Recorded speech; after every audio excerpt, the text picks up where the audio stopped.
Our story begins on the frontiers of the Byzantine Empire, in the rugged lands of northwestern Anatolia. Here, nomadic Turkic tribes settled after fleeing the Mongol invasions in the east.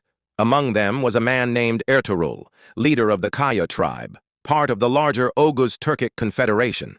According to tradition, Ertuğrul and his warriors helped the Seljuks of Rum in battle against the Byzantines, and as a reward, they were granted lands near the Byzantine border, around the town of Soğut.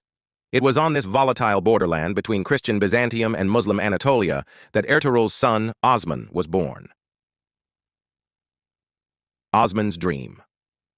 Little is known for certain about Osman's early life, but legends paint him as a charismatic and ambitious leader. One famous tale tells of Osman's dream. He dreamt that a great tree grew from his chest, its branches stretching over 3 continents. When he told the dream to his spiritual mentor, Sheikh Edebali, the sheikh interpreted it as a sign from God that Osman's descendants would rule over a great empire. Whether legend or prophecy, Osman embraced his destiny. Around 1299, Osman declared his independence from the weakening Seljuks and established his own principality, the Beylik of Osman, or as it came to be known, the Ottoman Beylik, the warrior state. Osman's realm was small, a patch of land on the frontier between Turks and Byzantines, but it was full of opportunity. The Ottomans' position on the Byzantine frontier gave them constant chances to raid and conquer territory. Their warriors, known as ghazis, saw themselves as holy fighters, expanding the realm of Islam into Christian lands. These ghazis weren't just Turks. Over time, they included Arabs, Persians, and even converted Christians who joined Osman's cause. Osman's forces used speed, mobility, and surprise to capture Byzantine towns and fortresses. One of his most famous victories came with the capture of Bilecik and Yenisehir, giving him a strong base for future campaigns. In a few decades, Osman turned a small tribal state into a regional power. The rise of Orhan. Osman died around 1324, and his son Orhan took his place. Orhan was not only a warrior, he was a builder of institutions. Under his rule, the Ottomans began transforming from a loose tribal confederation into a true state. In 1326, Orhan captured Bursa, a wealthy and strategic Byzantine city. This victory was monumental. Bursa became the first Ottoman capital, and with it came new systems of governance, taxation, and administration. For the first time, the Ottomans minted their own coins and began recording laws.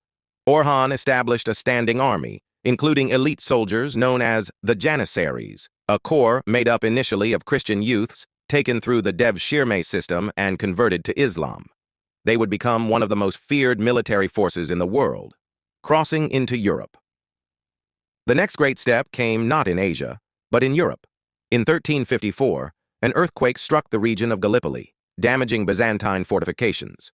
The Ottomans quickly seized the opportunity, literally. Orhan's son, Suleiman Pasha, crossed the Dardanelles Strait and captured Gallipoli, giving the Ottomans their first foothold in Europe. This marked a turning point. From now on, Ottoman expansion would move steadily westward, into the Balkans, Thrace, and eventually Constantinople itself. Murad I and the expansion westward. After Orhan's death, his son Murad I continued the expansion. He moved the Ottoman capital from Bursa to Edirne, Adrianople, closer to the European frontiers. From this new capital, Murad organized the empire into provinces and solidified the military structure that would sustain Ottoman power for centuries. Under Murad, the Ottomans won crucial victories over Balkan kingdoms, most notably at the Battle of Kosovo in 1389, where Murad himself was killed, but the Ottomans triumphed. This battle cemented Ottoman dominance in the Balkans and symbolized their growing role as both an Asian and a European empire. The fall of Constantinople, foreshadowing. By the early 15th century, the Ottoman state was strong, organized, and expanding. Though civil wars and setbacks followed, like Tamerlane's invasion in 1402, which briefly shattered Ottoman power, the dynasty recovered quickly. Under sultans like Mehmed I and Murad II, the empire reasserted its strength.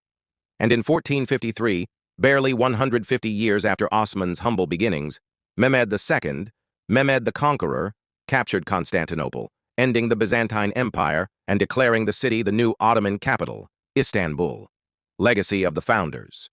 From Osman's tiny frontier principality, a world empire was born. The early Ottomans succeeded because they adapted, blending Turkic tribal tradition.